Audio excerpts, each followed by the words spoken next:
Let me tell you that I've had this dream since I was 13 watching MTV. What's up, friends? Welcome back to Dreams Not Deferred. Are you what some would deem a scatterbrain?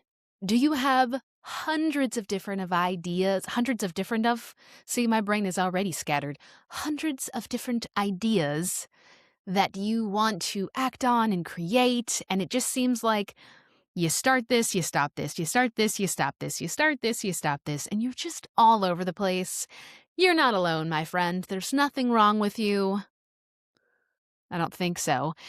But, as a very creative, artistic person, this is very common. And it can get in the way of actually moving forward with some things.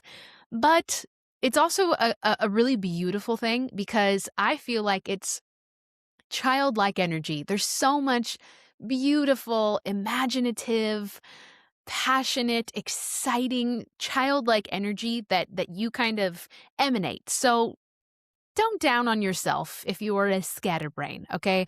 Now, that does not mean that you can blame your scatterbrainness for not getting anything done, for not having any success in your life, because there are ways to narrow your focus a bit. That does not mean that you have to necessarily focus 100% on one thing at a time. I don't believe in that unless you feel that that's best for you in this moment, right? There may be certain times in life that you feel are better suited for certain activities or goals or dreams. Sure, absolutely. But if you're like me and you have multiple things that you want to do and build, and you're equally excited about all of them, that's where it can feel tricky because that's the first question you get asked. Well, which one excites you the most? Pick that one. Well, they all excite me. I want to do them all right now. Okay, well, which one's most important? Well, they all feel equally important. Okay, well, which one feels like the easiest thing to accomplish first? Don't fall into that trap because you choose to believe whatever you want to believe. And often it's based on what other people tell you. So if people are telling you that this genre or this industry is oversaturated, then you believe it. If someone says, oh, it's easy to become this, but not this, so do this, then you're like, okay, don't focus on which one is the easiest. What I like to do is evaluate how I truly feel about the entire journey involved with that thing. And this is what I mean. There is a difference between falling in love with the idea of something and truly falling in love with the version of you and the life that you have doing that thing, right? Being the artist, being the writer, being the painter, being the photographer, being the model, whatever it is. There is a subtle difference. In fact, you know what? It's not subtle. I think it's actually pretty obvious to you, only to you, when you sit down and you really evaluate your thoughts, your emotions around a subject. Okay? So there are hobbies. Those are things that we just enjoy. Those are ideas that come up where you're like, ooh, that sounds fun. I'd like to try that, right? And you go try it. For me, gardening was something that I started to become interested in a couple years ago because my auntie is a really good gardener. Shout out to Aunt Wendy. And I saw her growing so many plants, her and my uncle, and I was like, wow, that's really cool. They grow peppers and tomatoes, and I just loved the idea. Initially, it was the idea of gardening. It'd be cool to grow your own food. Right? So I started kind of getting into it. I got my little snake plant. I started very small. And over time, I was able to evaluate, okay, am I just in love with the idea of growing my own food? Which at first I was. And I kind of fell out of that pretty quickly because I realized that I hate bugs in my house. So having like a hydroponic indoor garden is not popping for me. It's not worth the maintenance and all that anyways. But I did fall in love with the idea first. But I evaluated, is this just something that I enjoy, that I just want to do for fun and because it makes me smile? Or is this something that I'm like, I see myself becoming a gardener and I live the life of a gardener? No, that was not the case for me. It was just like, I like this. I like plants. Let's grow plants. I like turtles. You only understand that if you were born in the 90s and you were into early 2000s entertainment. Anyways, so that was an example of something that's a hobby. I'm sure you have many. Maybe you love to cook. Maybe you really like to take pictures, but you don't necessarily desire to become a photographer. And I want to be very clear that when I say you don't desire to necessarily become something and take on the lifestyle, I don't mean that you have to make money at the thing. I don't mean that, oh, well, it's either a hobby or you make money at it. No, no, no, no, no, no, no. Has nothing to do with money. Great if you want it to be your career and make money, but that's not what's important here. What I mean is there are things that you just really enjoy dropping in and out of. So there's absolutely no pressure. There shouldn't be pressure on either side, ideally, but gardening is one of my things that is just for fun. And then there is the side of, all of the things that just really light you up in a way that you can almost weirdly see all the way down the line with the thing. Even if you don't know how you're going to become a writer or how you're going to be an editorial photographer, weirdly you can kind of see the whole journey like in your mind's eye. It's like your intuition is like, yep, this is the direction I want you to walk in, even if it's multiple things, right? So it's looking at all of these different ideas you have and saying, am I in love with the idea of this thing? Am I in love with the idea? Am I romanticizing the idea of, let's say, becoming a pop star? Or am I really in love with the entire journey and everything that comes with it? Do I want to have the full experience?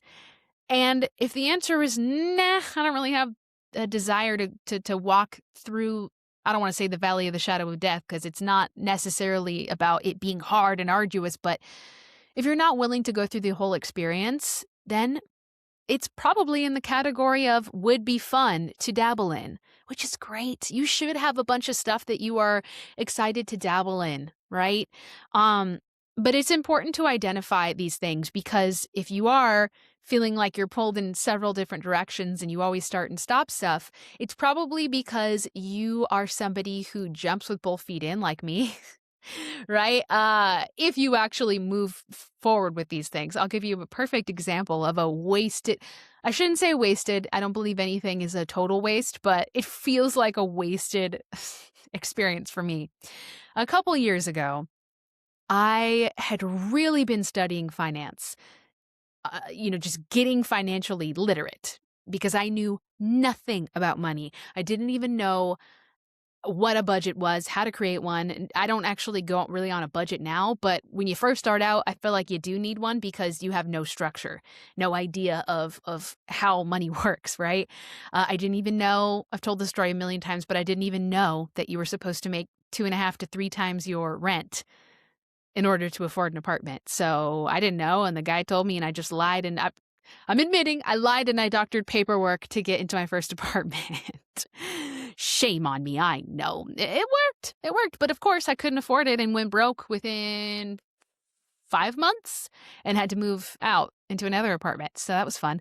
But anyways, because I had gone through this journey of learning financial literacy and becoming really excited about it, I felt that passion. I felt that excitement about the idea of, being versed in finance, and especially for artistic folks, how to actually make money with your talent and how to manage it, how to manage the flow, the ebb and flow of being a freelancer.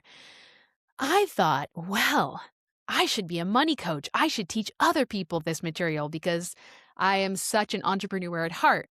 So here was an example of something that I got really excited about. It was an idea, and it was like, ding, ding, ding, ooh, exciting. And of course, the algorithm, I didn't even search it or say anything, but the algorithm just read my mind and popped up a course on how to become a money coach. Okay? So rather than sit and evaluate, do I really feel that this is something I'm so passionate about, going all the way down the road with, that I'm ready to step into that? Or is this like just something I'm really excited about? So maybe I just make videos and share it, or just talk to other people about it. Just talk about it as a hobby or study it. Just enjoy studying it. I don't have to make it into something. I could just like the thing, right?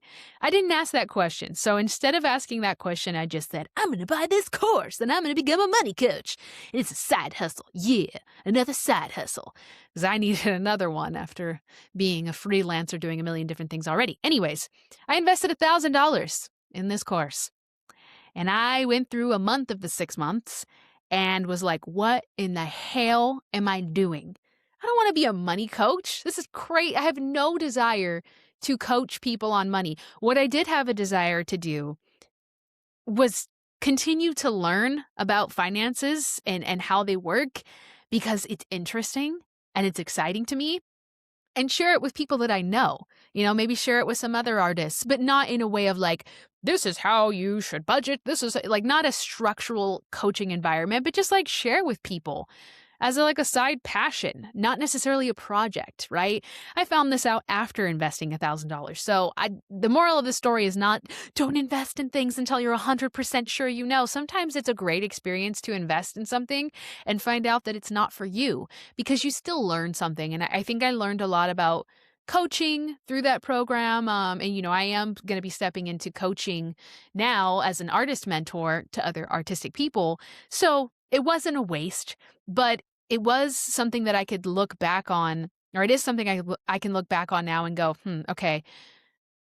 When you get excited about something, if you are somebody like me who jumps in with both feet because you're just a passionate person, I'm not saying wait.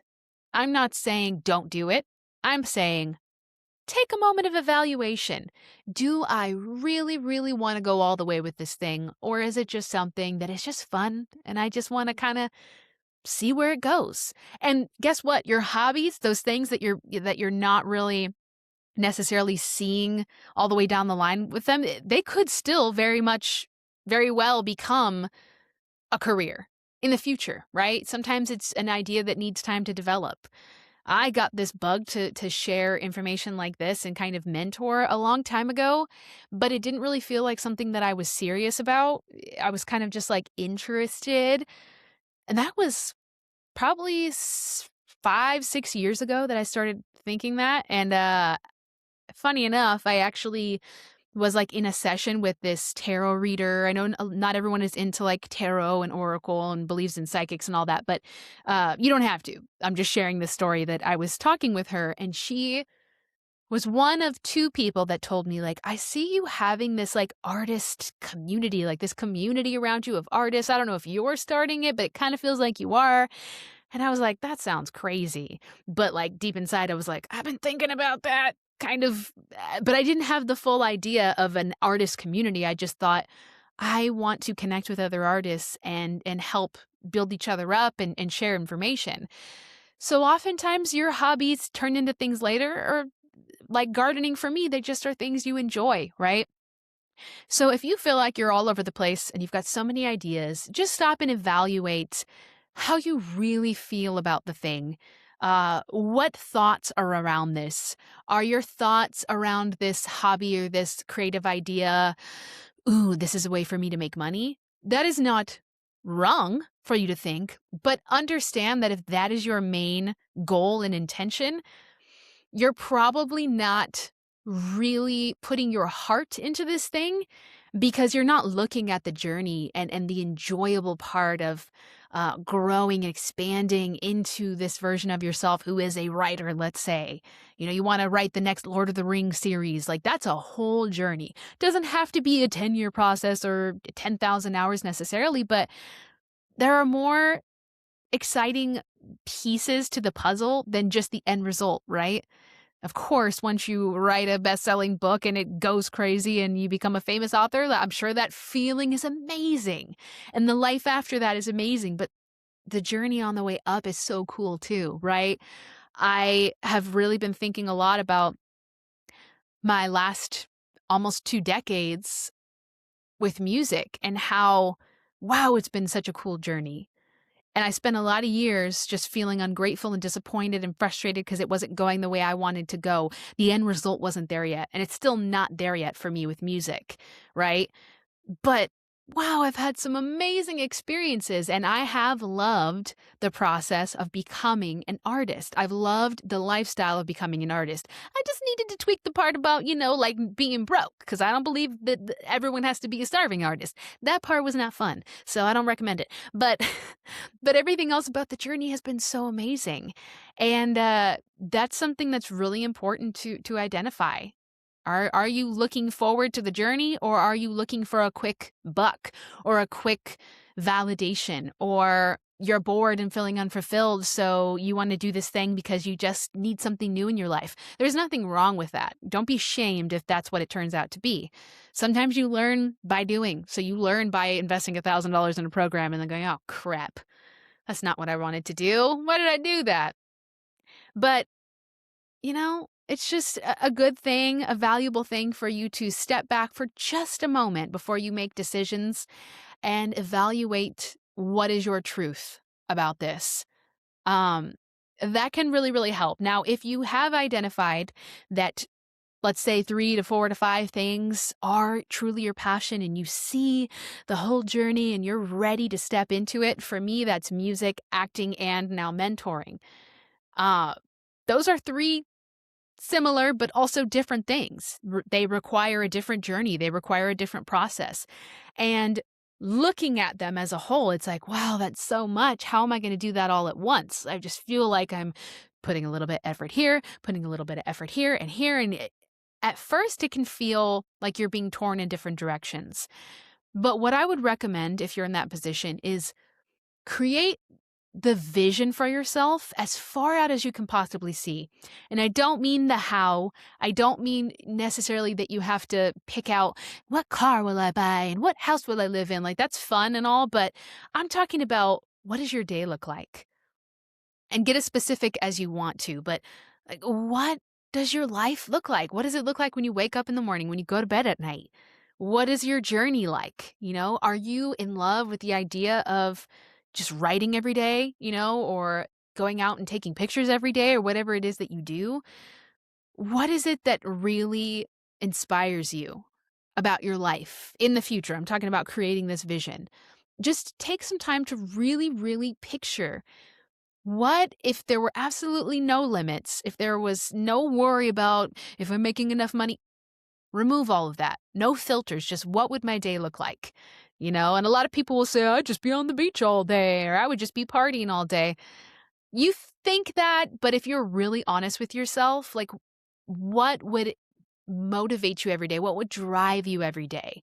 I love sitting on the beach. I can't wait to sit on the beach every day because my end goal is to move to Malibu, so I will be on the beach every day. But I don't see myself just literally sitting on the beach all day or swimming all day. I mean, I want to expand and continue to create, right? So just start picturing what is your grand vision? What does that end result look like for me? And based on that, you can start to kind of craft your daily method of operation, right? Your daily steps to move towards. Let's say you're like me and you have 3 different visions. Maybe you have more, but let's just say 3 for an easy number. You can craft from your vision how you can move forward. You don't need to know every step of the way, but let's say you're a singer, an actor, and an influencer or a coach like me. Okay, what do these things have in common? Right? Well, being an entertainer, all 3 things have posting on social media in common, creating content in common. Okay, so Monday through Friday, I can create content. I'm not going to put so much pressure on myself that I need to post every single day at 11 or 12 o'clock, but just every day, part of my day is creating social media content, even if that's just posting a quick story, asking a question, whatever.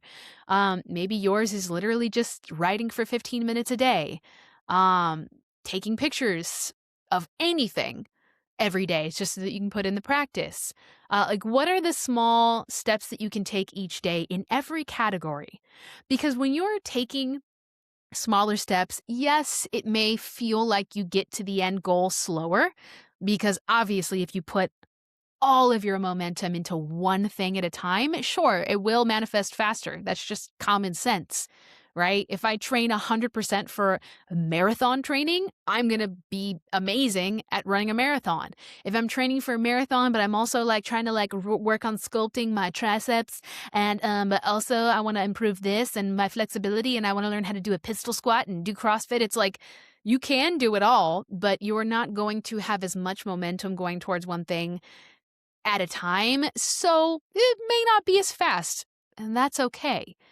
You know, if you don't feel the call to 100% dedicate all of your momentum, notice I'm saying momentum and not time or hustle because I don't like time or hustle. All of your time means that, you know, you're kind of restricted.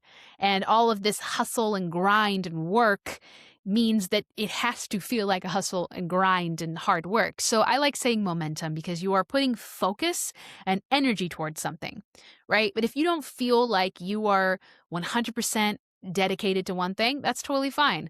Just know that that means that at first you might feel a little split, but if you create a bit of structure for yourself that also has some flexibility in it, for example, Monday through Friday, I create some type of content to post on social media. The flexibility in there is that it doesn't have to be a certain thing on a certain day. It doesn't have to be a video post every day. It can be, again, as simple as me posting a story with a question on it. So I have that as part of my daily routine. I have auditioning as part of my daily routine. I'm a voice actor. You have to audition. I don't have writing as a daily task for me right now, but it is a monthly task. I do write almost daily for all my music clients, but for my own music, right now I'm doing one song a month because that feels good to me. It feels like a pace I can keep up with all my other stuff. So I'm working on an album right now, one time a month. Actually, 2 times a month, sorry. 2 times a month. One time is me creating an idea for a song and sending it to my producer. Then he sends me a skeleton of an instrumental, and then I write the full song. So 2 times a month, I am working on writing a song, my own song. Again, I do songs for other people all day, every day, but that is another activity I do. Visualization and meditation for me is a non-negotiable. That's part of my daily routine because it gets me in the creative space. It blocks out all the other crap, all the other to-dos and money stress or physical stress, whatever may be coming into my mind and trying to infiltrate. So those are some of my daily tasks. If you're a writer, it's writing. If you are a photographer, it's taking photos. You can take small steps towards everything you want to do and make consistent progress. Obviously, I'm not even going to say the more you do, the faster you get there, because that's not true. The more energy and focus you put into things, yes, the faster it will happen for you. But more so, it's, in my experience, the more that you feel in the energy positively of what you want and the vision that you have for each individual thing, the faster it comes. Not with attachment, not like I'm visualizing my success in becoming a famous actor and I'm, practicing every day and auditioning every single day. And I'm so obsessed that I'm going to make it come to me because I think about it nonstop. Not in that way, but in this effortless way of like, I am just always moving toward it in some way, whether that's mentally thinking about it, dreaming about it, getting excited about it, appreciating. Oh man, gratitude's a big one. Appreciating what has transpired already, what progress I have made, no matter how big or small. If you just continue to move towards things, little by little, every day at your own pace, or even every week. Again, maybe it's not something you feel like you have the energy to do every day, right? You're not necessarily going to write a chapter a day or paint a masterpiece every day. Maybe you can't even right now, or you don't necessarily feel like painting every day. Maybe it's once a week. Maybe it's once a month. You sit down and you just go crazy. It doesn't matter. It's whatever works for you. But the point is, you can have as many dreams as you want, and you can experience them all coming to fruition. Absolutely. I don't believe that you have to focus on one thing at a time unless that feels right to you, or you, for some reason, feel that you have a timeline you want to accomplish. Fine, that's your own business, right? Sometimes there are certain sections of your life, for whatever reason, where one thing becomes more important. Great. So focus on that thing solely for a while, but I really believe you can have it all. And there's no reason to limit yourself. Just understand that there is a difference between something that is just a joy or that you fall in love with the idea of the thing versus the things that truly are in your heart and that are calling you forward. Okay? So I hope that helps a little bit. Just to kind of recap, when you have all these ideas, get excited about them. Let yourself get super excited. Don't dull your excitement or curiosity about the thing, but explore it mentally and emotionally first before you take action on it and say, where is this coming from? Do I just love the idea of it? Um, Last point I wanted to make, it's coming back now, was that a lot of times there is an aspect of something that you like, right? There is an aspect of me wanting to become a pop star when I was younger. I thought it was that I wanted to be a pop star. I must be a pop star. That is my dream. But really, the vision was that I wanted to be paid very nicely to create all day, to never work a job again, to just write music and write poetry or books or whatever comes my way, to act, to just create and be myself and have freedom and make good money and get acknowledgement. I still want acknowledgement from my peers. I'm not afraid to or ashamed to say that. That's what I wanted, right? So there was an aspect of being a pop star that I really desired. So ask yourself, is it an aspect of this thing that I really desire? For example, when I thought about, and I actually invested $1,000 in this money coaching course. I still laugh at myself for that. The aspect about it that I loved was coaching. And now look, I'm going to be stepping into a coaching space here in a couple weeks. So it wasn't a waste. I did love the idea of mentoring or coaching, sharing with other people, helping others. And I was very interested at the time in learning about finances, and I still am. It just wasn't that I needed to be a money coach, right? So don't get down on yourself for having a million ideas. You're not a scatterbrained. You just need to, maybe evaluate things a little bit before you jump in. And then from there, create a structure based on what your end goal is. Create a structure that feels good to you, that has some flexibility. As long as you're moving step by step toward the thing, you're going to get there, my friends. You don't need to run as fast as you can to the finish line. That's what I tend to do and why I burn out. So don't be like me, okay? Anyways, love you guys, and I will see you next time. Bye.